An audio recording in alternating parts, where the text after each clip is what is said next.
Okay. आज हम एक नया चैप्टर शुरू करेंगे। ठीक है। इसका नाम है मोशन, माने कि जो मोशन को ही हम आगे बढ़ाएंगे, मैकेनिक्स को। ठीक है। आपको दिख रहा होगा, मीन्स लॉज ऑफ मोशन करेंगे। बेसिकली लॉज ऑफ मोशन आज हम करने वाले हैं। तो स्टार्टिंग करते हैं। आप लोगों ने थंबनेल में देख लिया होगा कि दो टॉपिक मैंने लिख रखा है। बस एक इंट्रोडक्शन करवाऊंगा, छोटा सा, ज्यादा नहीं है, और एक एरिस्टोटल फॉलोसी को थोड़ा सा समझाऊंगा। ठीक है, क्योंकि ये थोड़ा सा इंटरव्यू एस्पेक्ट्स के लिए भी हो सकता है। अगर आपसे पूछ रहे हो वैसे, ठीक है, पूछ सकता है ना, क्योंकि ये थोड़ा सा फिलोसॉफिकल है ना, हिस्ट्री से भी रिलेटेड है। तो देख लेते हैं पहले लॉज ऑफ मोशन। ठीक है, लॉज ऑफ मोशन। ठीक है, लॉज ऑफ मोशन। इसमें सबसे पहले आज का टॉपिक होगा इंट्रोडक्शन। पहले तो इंट्रोडक्शन दूंगा मैं, इसका इंट्रोडक्शन। ठीक है, और दूसरा मैं दूंगा एरिस्टोटल फॉलोसी के बारे में समझाऊंगा। ठीक है, एरिस्टोटल फैलेसी। ठीक है, एरिस्टोटल फैलेसी के बारे में समझेंगे। देखो यहाँ पे सबसे पहले अगर इंट्रोडक्शन की बात करें, ठीक है, पहले बात तो मैं एक बार देख रहा था आपको दिख रहा है कि नहीं। वैसे आज लिखूंगा तो नहीं ज्यादा। यस, दिख रहा है आपको। तो एरिस्टोटल फैलेसी की अगर हम बात करें तो नहीं, पहले इंट्रोडक्शन की बात करें तो देखो, हमने पहले मोशन पढ़ा। मीन्स इसके पहले वाले जो भी लेक्चर्स हैं वहां पे हमने मोशन पढ़े। ठीक है, कि मोशन के बारे में पढ़ा। ठीक है, कि उसमें हमने 2D मोशन पढ़ा, 2 डायमेंशन में मोशन पढ़ा, 1 डायमेंशन में मोशन पढ़ा। ठीक है, लेकिन हमने जो है उसका कारण नहीं देखा, कॉज के बारे में नहीं पढ़ा। इसके पहले वाले चैप्टर में हमने मोशन के बारे में तो पढ़ा कि भैया हाँ, मोशन ऐसे होता है, मोशन की डेफिनेशन ये है, मोशन एक पॉइंट से दूसरे पॉइंट में अगर टाइम के रेस्पेक्ट में कोई ऑब्जेक्ट का पोजीशन चेंज होता है तो उसे हम मोशन कहते हैं। लेकिन हमने ये नहीं पढ़ा कि वो होता क्यों है। अब मोशन होने का भी तो कुछ कारण है ना, उसके पीछे कोई ना कोई फोर्स हम लगाते हैं। हर चीज दुनिया में, हर चीज मोशन कर रही है, इसका मतलब कि उनके ऊपर कुछ ना कुछ फोर्स तो जरूर से जरूर लग रहा है। ठीक है, तो यही बात है। जैसे कि मैं चल रहा हूं तो मेरा जो मस्कुलर फोर्स है पैरों का, वो मेरे को चला रहा है, आप समझ सकते हो। तो ठीक है, दुनिया चल रही है, कोई भी चीज मोशन कर रहा है तो उसके पीछे एक एक्सटर्नल फोर्स का योगदान रहता है। ठीक है, एक एक्सटर्नल फोर्स उसमें काम करता रहता है। ठीक है, बाकी यहाँ पे मीन्स बेसिकली हम इसी अब यही जो फोर्स है ना, इसी फोर्स के बारे में हम अब पढ़ने वाले हैं। मैं कुछ और एग्जांपल्स आपको देख के समझाता हूँ। एक मिनट मैं इसे खोल लूँ, ठीक है, बुक को अपना। वैसे मैंने सही बोला, ठीक है, इसमें कोई ज्यादा और, हाँ, मैंने कि देखो कोई भी चीज मूव कर रहा है, कोई भी चीज ना, मैंने कि मैं इसमें फोर्स लगा रहा हूं तभी तो वो मूव कर रहा है ना, एक्सटर्नल फोर्स लगा रहा हूं। तो ये चीज देखो यहाँ पे जैसे कि हाँ, लेकिन कुछ ऐसे मोशंस भी होते हैं जहां पे कोई ठीक है, जहां पे फॉर एग्जांपल आपका ग्रेविटेशनल पुल, मान लो कि ये वाला जो है एक बॉल जो है आपने ऊपर से टपका डाला, तो धरती पे टपका डाला। अब यहाँ पर तो आपने कोई फोर्स नहीं लगाया हाथ से ना, मीन आपने छोड़ दिया स्पेशली, तो यहाँ पे ग्रेविटेशनल पुल के कारण नीचे गिर गया। एक बार मैग्नेट है तो बार मैग्नेट ने एक लोहे के कील को जो है, या लोहे का स्क्रू को इसने अपनी तरफ अट्रैक्ट कर लिया। ठीक है, एक बार मैग्नेट ने, ठीक है, तो कुछ भी ले सकते हो, तो इसने अट्रैक्ट कर लिया अपनी तरफ। तो ये चीज भी एक मैग्नेटिक है। ठीक है, मैग्नेटिक फोर्स यहाँ पे इंक्लूडेड है। ठीक है, और अब यहाँ पे मैं क्या कहना चाह रहा हूं आपसे कि दिस शोज, एक line, this shows that external agencies, example like gravitational magnetic forces, can exert force on a body even from a distance. ठीक है, means we can exert a force from on a body by touching it also, or by even from a distance also. यही मैं समझाना चाह रहा हूँ। ठीक है, यही मैं यहाँ पे समझाना चाह रहा हूँ। मैंने आपको ये एग्जांपल दिया बिना टच किए, मीन्स बॉडी को इन्होंने टच तो नहीं किया ना, फिर भी खींच लिया। और आपको मैंने दूसरा एग्जांपल्स दिए, जैसे कि किसी चीज को मैं ऐसे मूव करवा रहा हूं, तो इसे तो मैं देखो कांटेक्ट में है मेरा मोबाइल हाथ में, तो फिर इसे मैं फोर्स देके ऐसे ऊपर नीचे मोशन में करवा रहा हूं, वर्टिकल मोशन करवा रहा हूं। तो ये एक टाइप का हो गया, बेसिकली एक्सटर्नल फोर्स में लगा रहा हूं, ये मैं चीज बोल रहा हूं, तभी जाके इसमें मोशन आ रहा है। तो यहाँ पे हम इस वाले चैप्टर में हम इंट्रोडक्शन में यही मैं बताऊंगा कि इस वाले चैप्टर में हम कॉज ऑफ मोशन के बारे में पढ़ रहे हैं, ठीक है, कारण के बारे में पढ़ते हैं, ठीक है।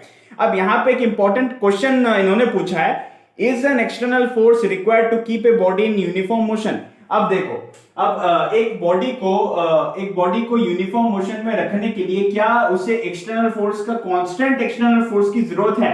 मींस एक बॉडी अगर यूनिफॉर्म मोशन में है ना, यूनिफॉर्म मोशन में अगर एक बॉडी है, ठीक है, ये है यूनिफॉर्म मोशन में, तो इस बॉडी को यूनिफॉर्म मोशन में रखने के लिए क्या इसे कांस्टेंट एक्सटर्नल फोर्स की जरूरत है कि नहीं? ये चीज हम अगले पॉइंट में पढ़ेंगे। अब देखो, एरिस्टोटल ने ये चीज कंक्लूड किया था। एरिस्टोटल ने बेसिकली देखो ये बताया था कि क्या उसका स्टेटमेंट था, an external force is required to keep a body in a motion. Aristotle ने बोला था कि हर बॉडी को, दुनिया की हर बॉडी को मोशन में रखने के लिए एक एक्सटर्नल फोर्स की जरूरत होती है, कांस्टेंट एक्सटर्नल फोर्स की जरूरत होती है। लेकिन एरिस्टोटल ने उसे क्या गलती की? उसने, एरिस्टोटल ने अपनी एक नॉर्मल सी प्रैक्टिकल देखो गलती क्या की, जैसे कि देखो, एक 5 साल के बच्चे को भी पता है ये बात कि अगर वो जो टॉय कार से वो जो खेल रहा है, टॉय कार से जो खेल रहा है, तो उसे जब तक वो धक्का नहीं लगाएगा या उसे जब तक वो, ठीक है, तब तक वो चलेगी नहीं, आगे नहीं बढ़ेगी।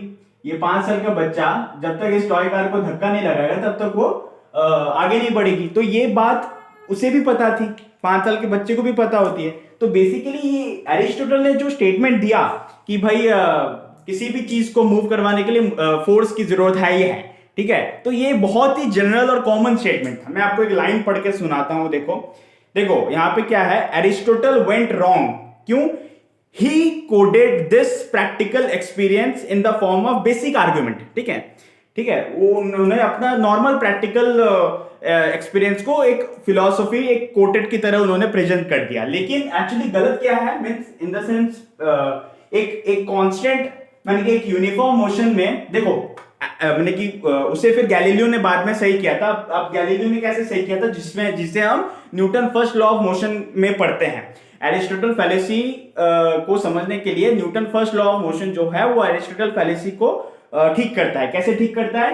कि एक बॉडी को यूनिफॉर्म मोशन में रखने के लिए जरूरी नहीं है कि एक्सटर्नल फोर्स हम उसे अप्लाई करते रहे, ठीक है, करते रहे, अप्लाई करते रहे। मैं इसकी बात कर रहा हूं, मान कि a body will remain at rest और a body will remain in uniform motion until and unless an external force is applied on it, ठीक है। मैंने कि वो रेस्ट में ही रहेगा या फिर वो मोशन में ही रहेगा, वो मोशन में ही रहेगा जब तक हम उसे उसमें एक्सटर्नल फोर्स ना लगा दे, ठीक है, एक्सटर्नल फोर्स जब तक हम ना लगा दे वो मोशन में ही रहेगा। ऐसा नहीं है कि देखो यहाँ पे बस लगाने की बात है, ये जो फोर्स है ना ये मैं बस बॉडी के ऊपर में अप्लाई कर रहा हूं। और गैलीलियो ने बोला था कि ना, गैलीलियो ने थोड़ा सा फ्रिक्शन का कॉन्सेप्ट दे दिया था। देखो मैं बता रहा हूं यहाँ पे, आपको थोड़ा सा समझ में आएगा। To get at that true law of nature of forces, one has to imagine a world with uniform motion is possible with no frictional forces opposing. That is what Galileo did, ठीक है। Means अगर आपको Aristotle की बात को सच करना है ना, तो दुनिया में से फ्रिक्शनल फोर्स को आपको हटा देना पड़ेगा, तब जाके गैलीलियो की बात सही होगी कि भैया ठीक है, क्योंकि अब ये रुक क्यों रहा है, ये बॉडी जो है आगे मोशन में चलते चलते रुक जा रहा है ना, ठीक है, वो फ्रिक्शनल फोर्स के कारण रुक रहा है, फ्रिक्शनल फोर्स के कारण रुक रहा है। अब आप उस फ्रिक्शनल फोर्स को ओवरकम करने के लिए आप फिर एक्सटर्नल फोर्स लगाओगे, ठीक है, समझ में आया?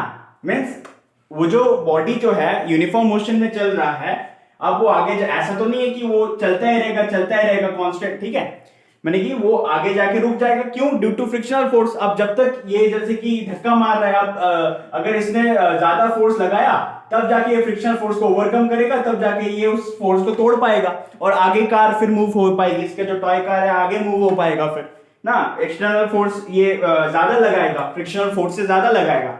तो यहां पे क्या है कि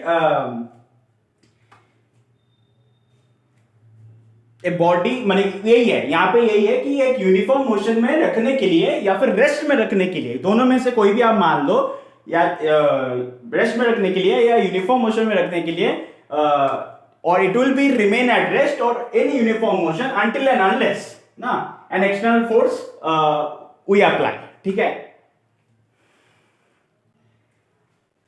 मतलब जब तक हम कोई एक्सटर्नल फोर्स नहीं लगाते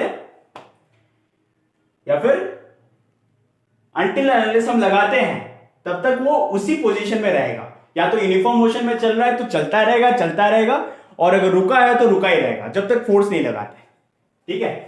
तो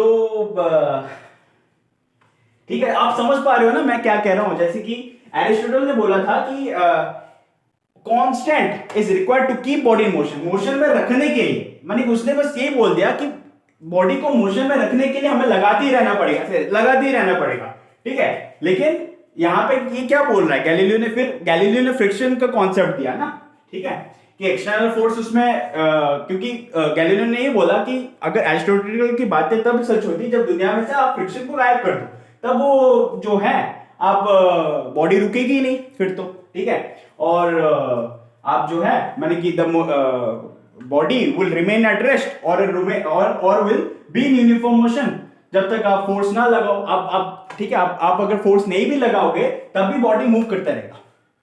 मैं कह रहा हूं अगर वो यूनिफॉर्म मोशन में पहले से मूव कर रहा है तो आप जब तक फोर्स नहीं लगाओगे तब तक वो रुकेगा नहीं, मूव करता ही रहेगा, ठीक है। तो कांस्टेंट फोर्स की जरूरत नहीं है, ये मैं बोल रहा हूं, ठीक है। तो यही है, ठीक है। आई होप थोड़ा सा कॉम्प्लिकेटेड है थोड़ा सा ना, लेकिन ऐसा ही है। अब आई होप आपको समझ में आया होगा मैं जो बोल रहा हूं, ठीक है। ऐसा कोई पर्टिकुलर वो नहीं है यहाँ पे, ज्यादा डीप एक्सप्लेनेशन नहीं है, ठीक है। ये बस थोड़ा सा जानने के लिए था। देखो स्टार्टिंग हम पढ़ रहे हैं तो थोड़ा सा डिटेल में पढ़ लेते, कोई प्रॉब्लम वाली बात है नहीं, ठीक है। तो नेक्स्ट लेक्चर में, इसका जो नेक्स्ट लेक्चर है उसमें हम पढ़ेंगे, मीन्स ये तो आई होप आपको समझ नहीं आया तो 2-3 बार पीछे करके देख लेना वीडियो को, समझ में आ जाएगा। लॉ ऑफ इनर्शिया के बारे में पढ़ेंगे ना, लॉ ऑफ इनर्शिया, ठीक है। लॉ ऑफ इनर्शिया के बाद हम पढ़ेंगे न्यूटन सेकंड लॉ, ठीक है। यही actually law of inertia is the Newton first law, ठीक है। ये न्यूटन सेकंड लॉ पढ़ेंगे, फिर न्यूटन थर्ड लॉ पढ़ेंगे। थोड़ा सा बता देता हूं उनके बारे में। लॉ ऑफ इनर्शिया इज, आप समझते होंगे जब आप बस में चलते हो तो फिर आप क्या करते हो, आपको झटका लगता है ना, तो वो अच्छे से एक्सप्लेन करूंगा, इसलिए मैं दूसरे वीडियो में रखा हूं उसे, ठीक है। तो वो इसी के कारण होता है, इनर्शिया के कारण होता है। इनर्शिया का मतलब रेजिस्टेंस, एक प्रकार का रेजिस्टेंस होता है, ठीक है। बाकी सेकंड लॉ तो आपको पता ही है, force is equal to directly proportional to minus में dp by dt, change in momentum with respect to time, वो फोर्स के डायरेक्टली प्रोपोर्शनल होता है। और every action has equal and opposite reaction, ये थर्ड लॉ है, ठीक है। तो अच्छे से समझाऊंगा, ये वाला नेक्स्ट वीडियो में आएगा, लेकिन आई होप आपको ये चीज समझ में आ गई होगी जो मैं बताना चाह रहा हूं यहाँ पे, ठीक है। ऑलराइट, तो आज के लिए आपको समझ में आ गया होगा ये चीज, ठीक है। नहीं या तो थोड़ा वीडियो पीछे करके देख लेना, मेरी बात समझ में आ जाएगी। मैं एक्चुअली फील करके समझा रहा हूँ, मुझे नहीं पता आप कितना फील कर पा रहे हैं, but still okay. Thank you so much.